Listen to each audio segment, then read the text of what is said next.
L'Afrique offre de nombreuses opportunités pour les entrepreneurs, mais des outils adaptés sont essentiels pour transformer ces idées en succès.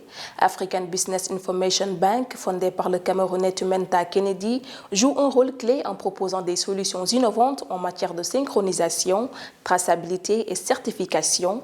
Dans ce nouveau numéro de décryptage, M. Kennedy, PDG de l'institution, nous partage son analyse des défis et opportunités de l'entrepreneuriat en Afrique. Monsieur Tumenta Kennedy, bienvenue sur Africa 24. Votre organisation joue un rôle central dans le financement des initiatives en Afrique. Quels mécanismes financiers innovants proposez-vous pour améliorer l'accès des petits agriculteurs aux ressources nécessaires afin de renforcer leur productivité et leur résilience face aux défis climatiques?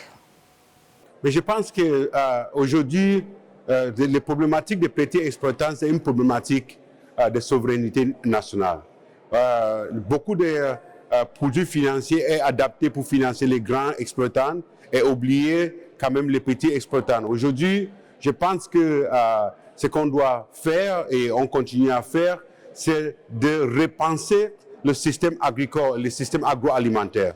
La première chose, c'est qu'on ne pouvait pas développer le secteur agricole en Afrique sans créer les différentes solutions adaptées aux besoins des petits agricoles à plusieurs niveaux. Le premier niveau, c'est au niveau rural. Vous savez que les petits exploitants est très, très important pour le développement et la croissance de notre pays. Et la crise de Covid et les différentes crises mondiales continuent à nous montrer que les petits exploitants peuvent être les solutions pour résoudre les problèmes mondiaux. Par exemple, les petits exploitants, ils ont les compétences traditionnelles qui ont parfois caché dans les cultures et on n'arrive pas à exploiter ça. C'est pour ça que les banques aujourd'hui ne doivent pas venir avec des solutions importées pour résoudre les problèmes, mais c'est de co-créer, c'est de créer les solutions adaptées à leur réalité, à leur culture, à leur domaine national et pour à résoudre leurs problèmes. Comment votre institution contribue-t-elle à la mise en place de partenariats publics-privés efficaces pour soutenir la souveraineté alimentaire en Afrique? Et pouvez-vous partager des exemples de réussite dans ce domaine?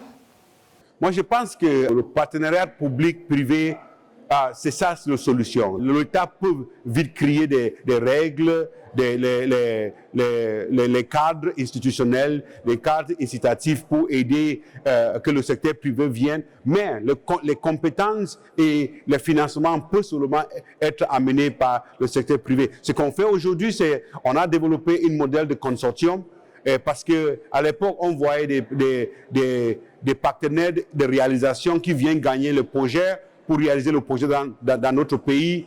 Et ils décident d'aller chercher l'argent ailleurs. Mais aujourd'hui, on a dit non. On fait un consortium, il y a des partenaires qui peuvent réaliser le projet et il y a des financiers qui sont là.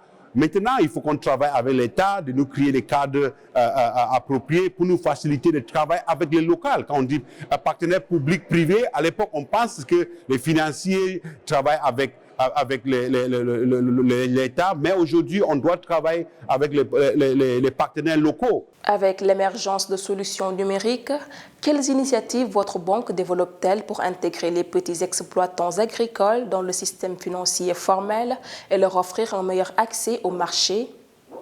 La première chose, quand vous écoutez le nom c'est la African Business Information Bank, c'est la banque d'information. La vérification et certification des entrepreneurs, des producteurs dans les localités va nous permettre d'amener les solutions directes dans les localités. C'est pour ça que notre banque concentrée premier de faire la vérification, la certification et la cartographie de notre entrepreneur là où ils sont, leurs compétences. Et on ne leur donne pas l'argent au début. On amène les compétences pour les mises à niveau. Parce qu'il faut qu'ils soient mises à niveau et après on vient avec l'argent. D'un autre côté, on encourage premièrement dans des recherches parce qu'il faut que dans les communautés, il y a des recherches qui se font et on met cette recherche, centre de recherche avec les exploitants agricoles.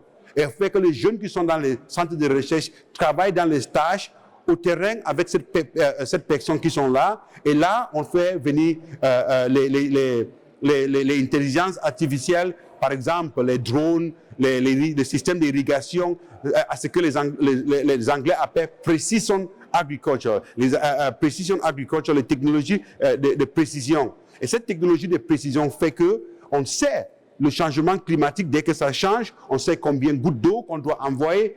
Et tout ce système-là peut être fait avec l'information. Face aux pressions environnementales croissantes, comment votre institution s'assure-t-elle que les produits agricoles qu'elle soutient respectent les principes de durabilité et favorisent une meilleure gestion des ressources naturelles? Moi, je pense que le thème, la durabilité, c'est un thème qui était dans l'homme africain. Parce que la première chose qu'on a compris dans notre banque, c'est qu'on ne doit pas séparer l'homme et son environnement. L'homme, avec son environnement, automatiquement fait une symbiose, interconnexion. Et l'africaine, à ce que dans notre banque, pour le financement de domaines durables, on appelle ça Ubuntu-tologie. Ubuntu, c'est que je suis parce que vous êtes, et vous êtes parce que je suis. Ubuntu-ologie, ça dit l'environnement et avec nous doit aller ensemble pour qu'on est durable. C'est pour ça que toutes les pratiques qu'on fait, on encourage les projets que notre partenaire, qu'on doit financer sur ça, de regarder le secteur de durabilité. Parce que c'est dans l'intérêt de l'entrepreneur en lui-même que ce projet est pérennisé. C'est intérêt pour la banque que le projet est bien fait. C'est pour ça que la durabilité joue un très grand rôle. L'attractivité du secteur agricole pour les jeunes reste un défi majeur. Quel programme spécifique votre institution propose-t-elle pour encourager l'entrepreneuriat agricole chez les jeunes Africains et revitaliser les zones rurales souvent délaissées? Mais je pense que, vous savez, les jeunes sont notre futur et ils sont notre présence. Et si on veut avancer, on doit continuer à intéresser les jeunes, premièrement dans les différents entrepreneuriats agricoles. Si vous êtes malade, on vous dit, avec certains médicaments, on dit prendre la nourriture avant de manger. C'est-à-dire que les gens vont manger. Quand tu es malade, tu manges. Quand tu veux dormir, tu manges. Quand tu veux fêter, tu manges. Quand tu meurs, les gens mangent.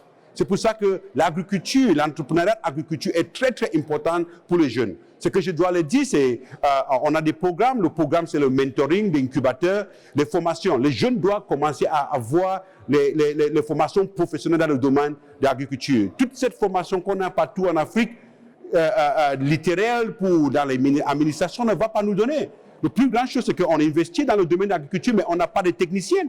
Mais le technicien, par exemple, le conducteur d'engins agriculteurs, il gagne beaucoup d'argent. Mais les jeunes ne savent pas qu'il y a plusieurs métiers dans l'agriculture, dans l'agroalimentaire. Aujourd'hui, on les dit, non, c'est très, très important pour entrer dedans. Et c'est pour ça qu'on travaille avec les différents gouvernements pour créer des espaces de proximité, des espaces que les jeunes peuvent aller dedans. Et j'encourage aussi les différentes banques de réfléchir, de ne pas aller financer l'agriculture comme on finançait à l'époque, on les donne un peu, mais on vient avec ce qu'on a, je dis, les stratégies de remorquage.